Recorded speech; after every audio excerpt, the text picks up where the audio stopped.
Buenas, ¿cómo andan? Bueno, vamos a ver fisiología de la microcirculación. ¿Qué es la microcirculación? Básicamente son los vasos más pequeños y distales, o sea, los más chiquitos de calibre y los finales que hay en el árbol vascular. Bien, vasos más pequeños y distales. ¿Cuál es la importancia de la microcirculación? Ustedes piensen, histológicamente, los vasos más pequeños son aquellos que tienen las barreras mucho más finas y básicamente donde se produce el intercambio de, de las distintas cosas de la sangre que van a ir realmente a las células, ¿no? Piensen en un hepatocito, por ejemplo, ¿no? A ese hepatocito le llega sangre, ¿no? Y le llega sangre con oxígeno, con glucosa, con hormonas, bueno, esas hormonas, esa glucosa, esas cosas que están en la sangre y tienen que pasar al interior de la célula, en este caso el hepatocito.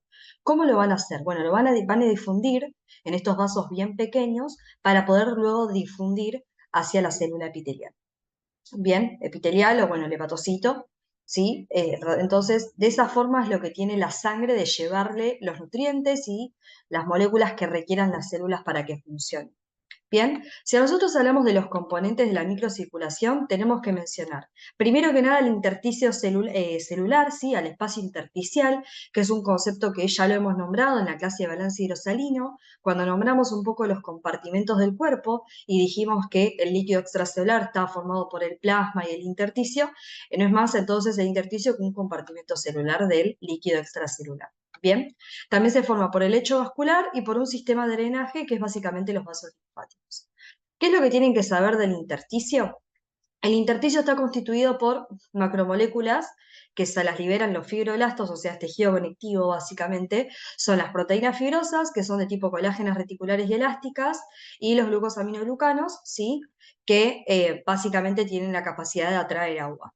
Bien, tenemos un core central, que es esto, la proteína fibrosa en violeta en el medio, y después los glucosaminoglicanos que van uniéndose a ese core central de la proteína fibrosa y forman en total los proteoglicanos, ¿sí?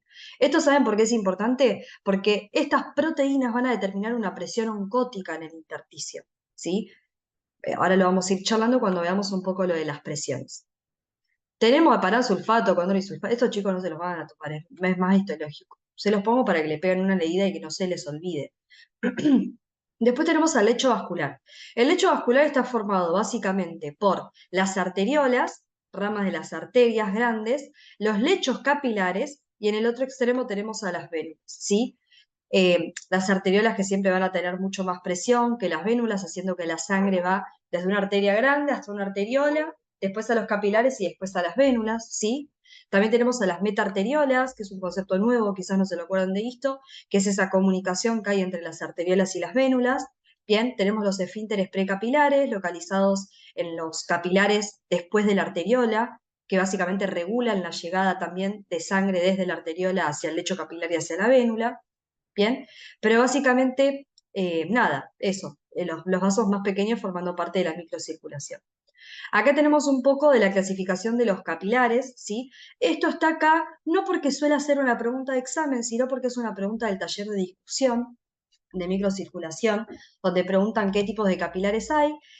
No creo que se lo tomen como una pregunta puntual, pero bueno, como lo está en una de las guías del taller, yo la pongo acá la respuesta para que la tengan. Nosotros a los capilares los vamos a clasificar según su estructura, según si tienen la membrana basal interrumpida o no. Se pueden clasificar en continuos, que son aquellos donde las células endoteliales están pegadas entre sí y la membrana basal no está interrumpida, o sea, el capilar continuo tiene una célula endotelial bien pegadita a la otra y la membrana basal ininterrumpida. Los capilares fenestrados, en cambio, son las células endoteliales que están gruesas, fenestraciones, pero membrana basal continua. Es decir, entre las células endoteliales de este capilar fenestrado, vos tenés más separación entre las células endoteliales y la membrana basal continua. A diferencia de los capilares sinusoidales o los discontinuos, donde las células epiteliales tienen una brecha formando poros y la membrana basal está interrumpida. Bien, esto se relaciona mucho con la función del órgano en el que estén este tipo de capilares. Por ejemplo, los capilares continuos están en la barrera hematoencefálica. Ustedes saben que la barrera hematoencefálica te aísla el cerebro, permite que casi nada pasa al cerebro, entonces tiene sentido que tenga un capilar continuo, porque le forma medio una barrera. Ahora, por ejemplo, el glomérulo renal, bien, que tenga capilares fenestrados, como lo vimos en las clases de renal, también tiene sentido, porque es lo que permite filtrar por tamaño. ¿Se acuerdan los conceptos de filtración en el glomérulo renal? Y en el hígado, el vaso y la médula ósea, que están en contacto, o sea, están constantemente metiendo y sacando cosas de la sangre, bien, células grandes, inmunológicas, bacterias. Tiene sentido que tengan capilares discontinuos para que justamente el pasaje de moléculas entre la sangre y las células de estos órganos sea mucho más sencillo. Bien. El tercer componente, que es un sistema de drenaje intersticial, acá les explico un poco el mecanismo. Acabamos de explicar que el segundo componente eran los lechos vasculares, que era la arteriola, que se ramifica en capilares, estos serían los capilares, y esos capilares terminan dándote una vérula. Todo esto está en un compartimento que se llama intersticio. Y en ese intersticio, además de que estén estos vasos sanguíneos, también hay vasos linfáticos. Bien, ahora vamos a ver más adelante cuando avancemos con la clase, que cuando la sangre pasa por acá y se acumula en los capilares, siempre hay sangre que tiende a escaparse, es decir, se filtra, como lo habíamos visto en renal. Bien, cuando esa sangre se filtra, se empieza a acumular en el intersticio, no se filtra sangre en realidad, se filtra plasma, porque todas las células sanguíneas se quedan adentro de los capilares.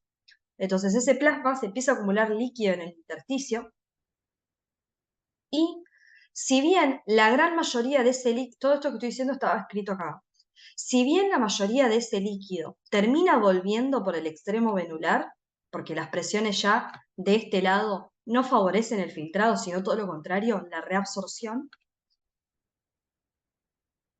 Cuestión, cuando se acumula líquido en el intersticio, es necesario que los vasos linfáticos se lleven ese líquido, porque si eventualmente se acumulara ahí, en ese intersticio, formaría una situación patológica que se la conoce como edema, ¿no? Esa famosa retención de líquido. Gracias al sistema linfático no es común que suceda, salvo situaciones especiales que ya las vamos a ir viendo. ¿Bien? Esos vasos linfáticos, que lo que hacen es recoger, digamos, el líquido que se escapa de los vasos sanguíneos, ustedes saben de anatomía, y el que no lo sabe, bueno, se lo cuento, que los vasos linfáticos terminan drenando en las venas, ¿sí? En las venas del cuello, los vasos linfáticos, los grandes vasos linfáticos, llegan a las venas del cuello, ¿bien? De esa forma, lo que en algún momento se escapó del sistema sanguíneo, termina volviendo de nuevo al sistema sanguíneo. Por eso les dejo esta pregunta acá. ¿Qué sistema tiene más presión, el linfático o el venoso? Claramente el linfático, porque si no, si vos sabés que la linfa va desde los vasos linfáticos hasta la vena, porque la linfa termina drenando de nuevo a la sangre venosa, si los vasos linfáticos no tuvieran más presión que la venosa, nunca podría haber ese flujo desde lo linfático hacia lo venoso. ¿Bien? Perfecto. Este líquido que se escapa, hay alguno que, como ya les dije, vuelve a las venas, ¿sí? Pero hay otro que se queda ahí en el intersticio y termina saliendo por el sistema de drenaje linfático y llega a la luz de los vasos linfáticos. Eso le vamos a poner un nombre y se llama linfa. ¿Bien? Entonces, ¿qué es la linfa? La linfa es el resultado de la filtración del plasma en la microcirculación, ¿bien? Que está circulando por el torrente linfático. Tiene diferentes funciones, yo acá les nombré las tres más importantes, que son, primero que nada, mantener el volumen sanguíneo. ¿Por qué? Porque gracias a que la linfa, que es ese líquido que se escapa, puede volver de nuevo a la sangre, hace de que vos puedas mantener un volumen sanguíneo. Imagínate si eso nunca volviera y se retiene en el vaso linfático. Es como que te estaría faltando plasma en el vaso sanguíneo, ¿bien? Por eso mantiene el volumen. Además tiene una función inmunológica. ¿Por qué? Porque, por ejemplo, vamos a relacionar un poco con inmunidad. Cuando las células presentadoras de antígeno reaccionaban, o sea, fagocitaban un antígeno, ¿no? En la periferia, y tenían que ir a presentárselo a linfocitos T. Eso lo van a hacer en los ganglios linfáticos, ¿ok? ¿Y cómo hace la CPA para ir al ganglio linfático? Otra vez el torrente linfático. Bien. Además transporta sustancias de alto peso molecular, como los kilomicrones a nivel del intestino. Esto lo vamos a ver cuando veamos digestión, en el aparato digestivo, pero básicamente se lo voy adelantando. Las vellosidades del intestino tienen un vaso linfático central, que es el vaso aquilífero, que es el primer lugar a donde los kilomicrones, que son esas lipoproteínas que cuando vos comes grasa, se absorben en esta proteína que se llama kilomicrón. El kilomicrón tiene tanto peso molecular que nunca podría ir a la sangre de una, primero va al vaso linfático y del vaso linfático después se va a la sangre venosa y después llega a la circulación sistémica. ¿Bien? Hay diferentes tipos de vasos linfáticos. Estos vasos linfáticos que aparecen acá, que recogen ese líquido que se escapa y se acumula a nivel del intersticio, se van a clasificar en vasos linfáticos iniciales y en vasos linfáticos de tipo colectores. Los vasos linfáticos iniciales y colectores van a tener diferencias histológicas y estructurales que se las pueden llegar a preguntar, están ahí nombradas y detalladas un poco en proceso, y también tenemos que saber en qué parte se involucra. El vaso linfático inicial, como lo dice su nombre, se encarga de la primera fase del flujo de la linfa, bien, que es la fase de expansión. La fase de expansión hace referencia a cuando se expande el intersticio, se llena de líquido y el vaso linfático recoge ese líquido para poder formar el primer flujo linfático. Bien, histológicamente no tienen músculo liso, bien, por eso requieren de fuerzas externas para llenarse. Por ejemplo, la peristalsis del intestino para llenar los vasos pilíferos de kilomicrones, los movimientos de los miembros, los pulsos de los vasos sanguíneos. Esto es muy similar a lo que le pasaba a las venas, ¿sí? Los vasos linfáticos, cuando hay una fuerza externa que los ayuda a llenarse, es mejor. Por eso hay muchos masajes linfáticos, ¿no? ¿Lo han escuchado alguna vez? Que es cuando te masajean para eh, poder recoger, ayudar mejor a los vasos linfáticos tuyos, los iniciales, a que se llenen de líquido. Y es importante, eso te sirve cuando vos tenés retención de líquido, por ejemplo, que eso te puede dar celulitis. Tiene toda una explicación estética, ¿no? No tanto médica. Después, médica sí tiene también. Hay personas que tienen edemas que se las puede ayudar con los masajes linfáticos o tienen edemas, por ejemplo, por problemas cardíacos, por problemas renales, por problemas hepáticos. Bien, ya vamos a ver edema al final de la clase y vamos a terminar de charlar un poco de esto. Bien, el vaso linfático, además, tienen válvulas primarias. Las válvulas primarias en realidad son las células endoteliales del vaso, que cuando el vaso se estira, se abren y forman medio una especie de válvula, que cuando se va ese líquido se vuelve a juntar la célula endotelial y se cierra, y tiene prolongaciones que lo están anclando al intersticio. Entonces, cuando el intersticio se llena de líquido, esas prolongaciones que tiene el vaso linfático inicial es como que se tironean, se separan las células endoteliales del vaso linfático inicial y se llena de líquido. ¿Bien? También tenemos a los vasos linfáticos colectores. Los vasos linfáticos iniciales llegan a un punto que estructuralmente adquieren músculo liso en su pared y se van haciendo cada vez más grandes, y es ahí cuando reciben el nombre de vaso linfático colector. Que además de tener músculo liso, tienen válvulas verdaderas, que se las llaman válvulas secundarias, que permiten que, una vez que el flujo linfático avanza en el vaso colector, no vuelva para atrás porque la válvula se cierra. Ahora lo vamos a ver, hay un dibujito ahí abajo. Bien, eso es lo mismo que le pasa a las venas. ¿Se acuerdan que las venas también tienen válvulas? Una vez que sube la sangre, cuando la válvula se cierra, esa sangre no puede volver a bajar. Bien. Están formados por linfangiones los vasos linfáticos y participan en la fase de compresión del flujo linfático, porque claro, esos linfangiones tienen mucho músculo liso, se los voy mostrando acá. Este es un dibujo de un vaso linfático secundario o vaso linfático colector, que tiene mucho músculo liso y cada segmento de estos forma un linfangión y tenemos las verdaderas válvulas en el medio. Bien. Este músculo liso que está formando estos linfangiones, los linfangiones comprimen todo el tiempo para que haya flujo, bien, y pueda ir subiendo hasta llegar a las venas, ¿sí? Entonces, ¿de qué depende de que haya flujo adentro de los vasos linfáticos? O sea, que exista movimiento de linfa en esos vasos. Bueno, va a depender de dos grandes factores. Primero que nada, factores intrínsecos y también factores extrínsecos, ¿sí? Los factores intrínsecos hacen referencia a aquellas cosas que van digamos, de alrededor del vaso linfático, que van a permitir que ese vaso linfático se llene de linfa y pueda tener un flujo linfático adentro. Bien, el primer factor intrínseco que va a determinar el flujo linfático es la presión intersticial. La presión intersticial es esa fuerza que ejerce el líquido sobre la superficie del intersticio. ¿Bien? La presión intersticial, específicamente la hidrostática intersticial, siempre es negativa. Esto tiene una explicación que no está en el material, así que si quieren saquen una flechita y lo ponen. La presión hidrostática intersticial, o sea, esa fuerza que ejerce el líquido sobre el intersticio, es negativa porque estos glucosaminoglucanos forman geles, o sea, retienen mucha agua. Entonces, como el líquido no es que está suelto en el intersticio, sino está retenido por proteínas, hace que sea negativo. ¿Me siguen? Porque hace que no esté suelto. Entonces, adquiere la razón por la cual la presión intersticial es negativa, es por la presencia de los glucosaminoglucanos que forman geles y retienen esa agua. ¿Bien? Cuando empieza a filtrarse, o sea, se escapa líquido de los capilares, ¿bien? Esta presión deja de ser negativa y pasa a ser positiva, ¿bien? Y en ese lo que va a suceder ahí es que básicamente el vaso linfático se va a empezar a llenar. ¿Por qué? Porque el aumento de la presión hidrostática dentro del intersticio va a generar este tironeo, bien, de las prolongaciones del vaso linfático inicial, te va a separar las células endoteliales, esto de las válvulas primarias se abren, y te van a dejar entrar el líquido. Bien, hay un gráfico que ahora se los voy a presentar.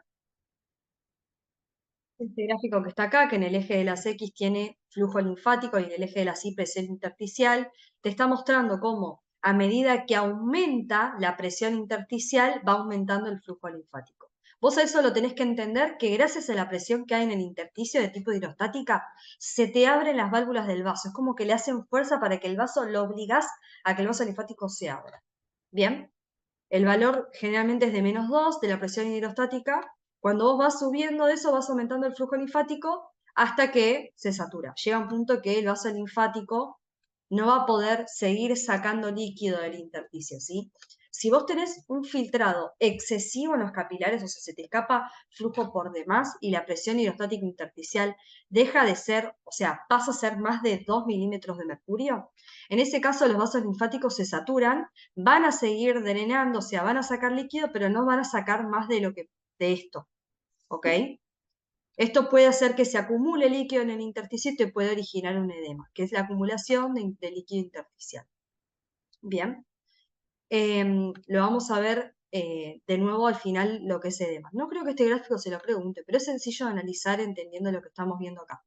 Bien, recuerden entonces, la presión hidrostática intersticial, cuanto más haya, más flujo linfático va a haber. Otro factor intrínseco que va a determinarte que haya flujo linfático van a ser la bomba linfática. ¿A qué le decimos bomba linfática? A la contracción que te generan los linfangiones cuando se contraen. Eso te genera literalmente una propulsión de la linfa. Se te contrae el linfangión, se abre la válvula, pasa el líquido y cuando se relaja el linfangión se cierra la válvula y el líquido se queda estancado. ¿Bien? Esto nos va a permitir hablar de dos conceptos que son el de precarga linfática y el de poscarga linfática, que no lo toman demasiado, pero por las dudas lo vamos a ver. La precarga linfática, esto es como medio que resume los factores intrínsecos que determinan el flujo linfático. La precarga linfática hace referencia a la tensión de la pared de los vasos linfáticos primarios, es decir, tiene relación con la presión intersticial, ¿bien? Y la poscarga linfática surge de hacer la resistencia de los ganglios linfáticos, porque claro, los linfangiones o estos vasos linfáticos colectores, mejor dicho, en el camino se van cruzando ganglios linfáticos, ¿bien? Que lo que hacen es ofrecer una resistencia a ese flujo. Tienen mucha presión esos ganglios, entonces ofrecen una resistencia a ese flujo. Bien, cuanto más resistencia se habla de los ganglios linfáticos, menos o más se van a oponer al flujo linfático por ahí. Y además, la suma de la presión venosa del cuello, que también, o sea, la poscarga linfática, en breves palabras, se opone al flujo. ¿Bien? ¿Por qué? Pues si tenés más resistencia a los ganglios linfáticos, menos querés que pase líquido por ahí, y si tenés más presión en las venas del cuello, entonces menos diferencia de presión con los vasos linfáticos vas a tener, y más va a tardar el líquido del linfático en volver a la vena del cuello. ¿Bien? Que es el lugar anatómico donde drena. ¿Sí? Bien, ahora los factores extrínsecos los mencioné acá cuando les expliqué que los vasos linfáticos primarios no tenían músculo, entonces dependían de factores externos. Y nada, son súper importantes, ¿sí? Lo de la contracción del músculo, el peristaltismo, ya lo habíamos dicho, ¿sí? Ahora vamos a hablar un poco del intercambio de sustancias. Como les dije al principio de la clase, en la microcirculación es donde suceden los fenómenos de intercambio entre lo que está en la sangre y lo que la célula necesita. Bien, entonces, tenemos que hablar un poco de cómo es este intercambio de sustancias. Para que las sustancias se intercambien entre los capilares y las células que están en el tejido que esos capilares están irrigando, tienen que atravesar membranas biológicas. ¿Me siguen? ¿Qué membrana? Y la membrana de los vasos sanguíneos y la membrana de la membrana plasmática de la célula a la que vos querés que esa sustancia termine llegando. Bien, entonces tenemos que mencionar bastantes características de esa membrana. Primero que nada, tenemos que saber que la barrera capilar, o sea, estas células endoteliales del endotelio, tienen un glicocálix con carga negativa, bien, muy similar a lo que tenían los capilares del glomérulo renal. El endotelio a nivel sistémico, como lo nombramos en sangre también, tiene una carga negativa, bien, que te permite medio un filtrado por carga, bien, haciendo que esas sustancias por carga puedan pasar o no, bien, y tenemos que saber que, gracias a ese glicocálico, la célula endotelial, la lámina basal y el intersticio, se forma una barrera que es súper selectiva. Es decir, hay cosas que van a pasar, otras que no, otras que pasan a través de un mecanismo y otras a través de otro. A grandes rasgos sabemos que los gases y las sustancias liposolubles van a pasar fácilmente por un tipo de difusión, que sabemos que es la difusión pasiva, pasiva, es decir, no necesitan un canal ni nada para pasar y van a pasar a favor de su gradiente de concentración, siempre desde donde hay más hasta donde hay menos. En cambio, el agua, los iones, las sustancias hidrosolubles van a pasar a través de un sistema de transporte, que eso va a ser un transporte pasivo, es decir, a favor del gradiente de concentración, pero facilitado, es decir, van a necesitar canales a través de esas membranas para poder pasar, por ejemplo, la acuaporina para el agua, o no sé, un canal iónico para los iones y demás. ¿Bien? Y las macromoléculas como las proteínas, por ejemplo, proteínas grandes, no te estoy diciendo proteínas hormonas, si estoy hablando albúmina o proteínas de gran peso molecular, no van a pasar, básicamente. De hecho, pasa lo mismo que pasa en el riñón. Las moléculas, las células sanguíneas, no atraviesan porque son de gran tamaño. ¿Bien? ¿En qué situación fisiológica se podría aumentar la permeabilidad endotelial generando el pasaje de macromoléculas hacia el intersticio? Bueno, pausen esto, traten de pensarlo. Esto es algo que vimos en inmunidad. ¿Se acuerdan el efecto que tiene el paquete proinflamatorio? El efecto que tiene el paquete proinflamatorio a nivel local. Dijimos que a nivel local generaba efectos en los vasos. Vasodilatación por un lado, pero por el otro lado aumentaba la permeabilidad endotelial. Hacía que las células del endotelio del vaso sanguíneo donde está sucediendo toda la inflamación se separen. Eso permitía la migración de células, de proteínas macromoléculas, como por ejemplo la proteína C reactiva, los complementos, los anticuerpos, todo eso normalmente no pasaría al intersticio. Bien, gracias al aumento de la permeabilidad vascular que te genera el paquete proinflamatorio, que recuerden que era interleuquina 1, 6 y el TNF-alfa, las células y las moléculas que normalmente no pasarían, sí podrían pasar. Bueno, más allá de que tenés que saber cuáles son las características de la barrera, y a esto de las características de la barrera le podemos sumar lo que vimos en respiratorio, que es la ley de Fick. Vos decís, la ley de Fick, what the fuck, pará, ¿hace cuánto vi respiratorio? Es un montón. Bueno, hacé memoria. ¿Te acordás? Esa que decía de qué dependía el intercambio de sustancias a través de una membrana.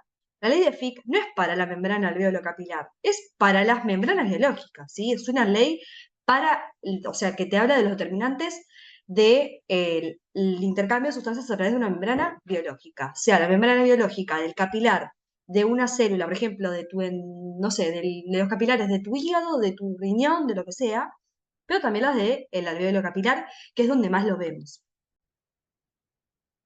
Acá se ve. Esto de la ley de Fick es la misma que vimos, tengan en cuenta, ya la saben, no estoy sumándoles nada nuevo. Solo si sepan de que es un determinante de, eh, del intercambio a través de las membranas, que también te lo pueden preguntar en microcirculación. Bien, acordate que dependía directamente la diferencia de presión, es decir, acá en este caso va a ser la presión entre el intersticio del capilar. Cuanto más fuerza hayan o más presión haya en el capilar, más flujo de partículas va a haber. O sea, cuanto más distancia haya entre la fuerza del intersticio y la presión del capilar, si hay más distancia, la del capilar supera más ampliamente a la del intersticio, más flujo va a haber. El área va a ser el lugar por donde atraviesen las sustancias, D haciendo relación a la constante de solubilidad, bien, que ya sabíamos que dependía de la solubilidad, la constante de difusión, perdón, que depende directamente de la solubilidad e indirectamente del peso molecular, bien, y después tenemos inversamente proporcional el espesor. Cuanto más espeso, cuanto más grueso sea el espesor de esa, de esa membrana, obviamente que a las moléculas les va a costar mucho más pasar. Bien, nada nuevo, nada de diferente. Bien, cuestión. Ahora lo que vamos a ver es de lo que depende, digamos, de que se filtra a través de la membrana desde el punto de vista físico. Es decir, haciendo referencia a las fuerzas, ¿sí? En este caso son las fuerzas de Starling. ¿Es algo nuevo? No, tampoco. Te tiene que sonar de renal, porque son exactamente las mismas fuerzas de Starling, ¿sí? Son la presión hidrostática y la presión coloidosmótica. ¿Bien? ¿Qué pasa? En el riñón nosotros teníamos solo tres fuerzas de Starling. La hidrostática capilar, la hidrostática intersticial, que en el riñón no le decíamos hidrostática intersticial, le decíamos hidrostática de la cápsula de Bowman, y también teníamos la presión coloidosmótica o oncótica plasmática. Acá, en la microcirculación sistémica de todo el cuerpo fuera del riñón, tenemos presión hidrostática capilar como en el riñón, presión hidrostática intersticial como en el riñón, presión coloidosmótica capilar como en el riñón, pero sí tenemos presión coloidosmótica intersticial. Porque acá sí tenemos proteínas, que son los glucosaminoglucanos, que son las primeras proteínas que les nombré cuando les hablé de los componentes del intersticio. ¿Sí? Cuestión. Esto, vos haces una diferencia de presión y tenés que calcular la presión de filtración. Bien.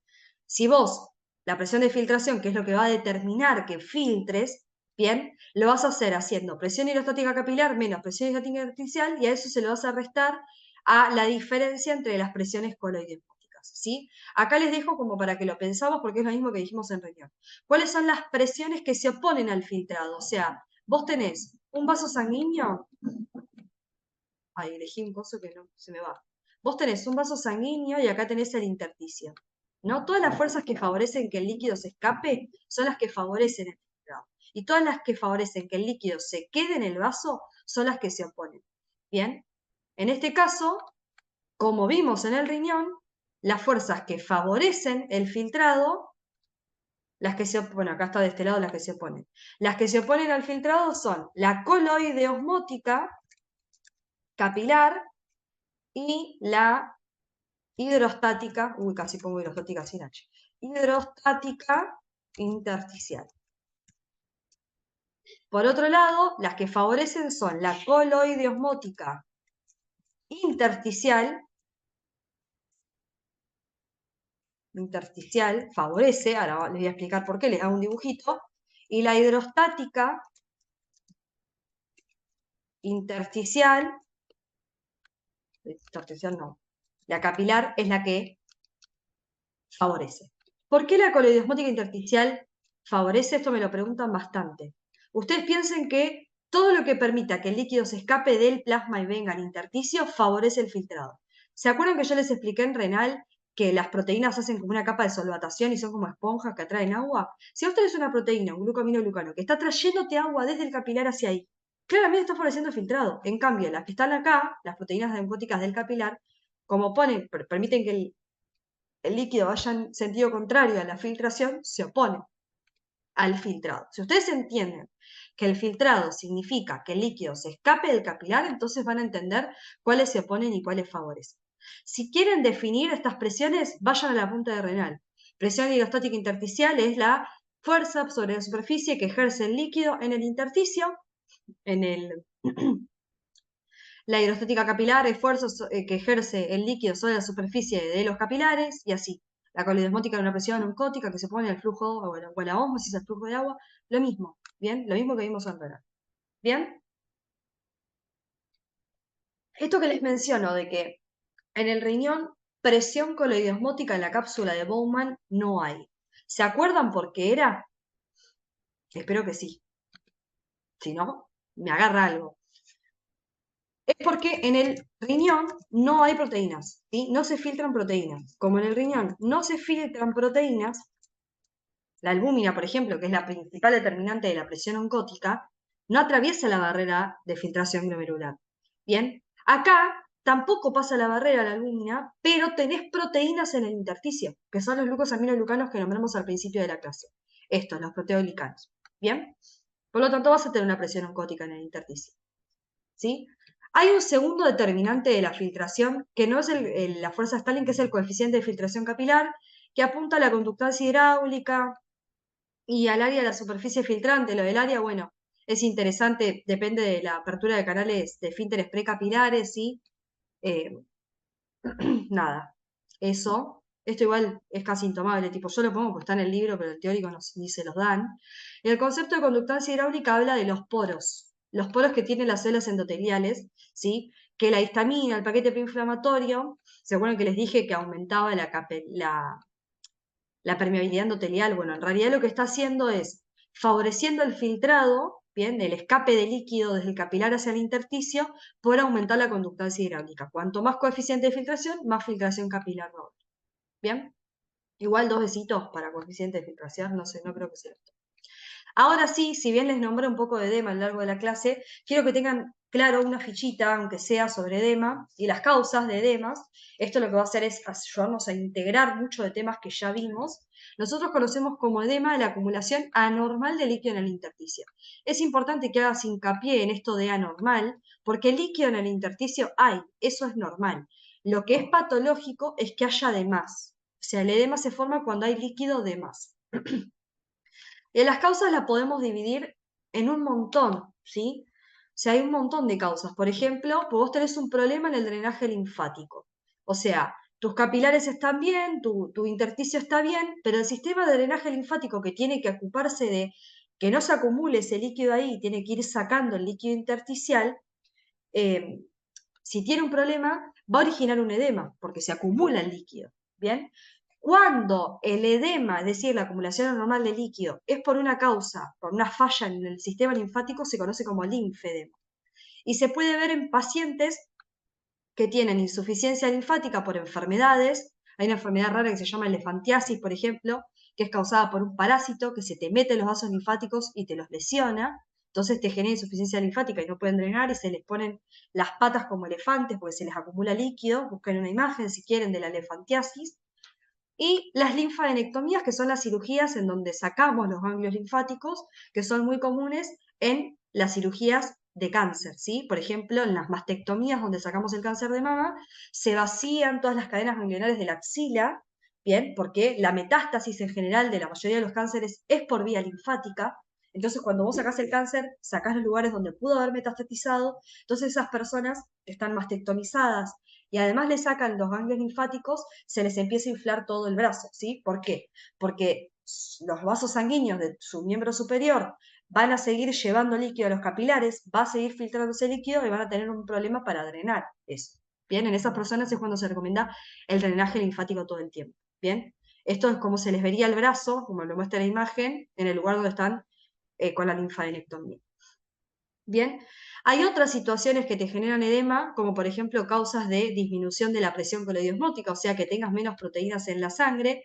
Puede ser por insuficiencia hepática, ¿por qué? Porque el hígado es el que sintetiza las proteínas de la sangre. Si no te anda el hígado, no las puedes sintetizar.